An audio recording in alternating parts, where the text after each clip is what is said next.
नमस्कार, आपण पाहत आहात विदर्भ एक्सप्रेस न्यूज।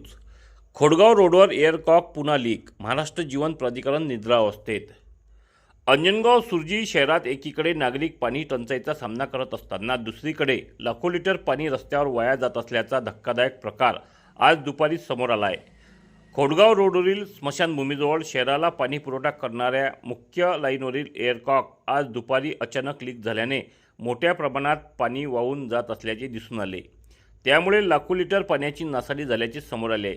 विशेष म्हणजे अवघ्या एक दिवस आधी याच मार्गावर नव्याने टाकलेली पाईपलाईन फुटल्याने मोठ्या प्रमाणात पाणी वाया गेले होते।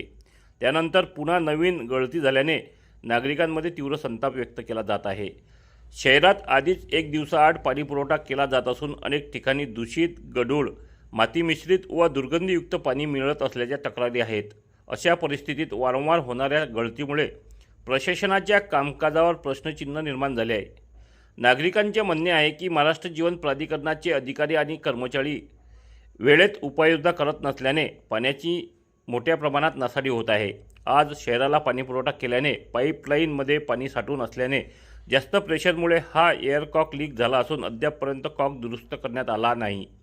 कारण जोपर्यंत पाईपलाईनमधील साचलेले पाणी कमी होत नाही तोपर्यंत हा कॉक दुरुस्त होऊ शकत नाही, असे अधिकाऱ्यांचे म्हणणे आहे।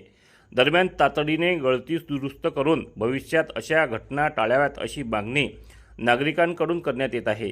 अशाच ताज्या आणि विश्वासार्ह बातम्यांसाठी आमच्या चॅनलला लाईक, शेअर आणि सबस्क्राईब करा। तिकडून आहे ना आधी काप केलेला आहे ते पडलं बंद ते दर्यापूर रोडचा नाही माहिती जुन्या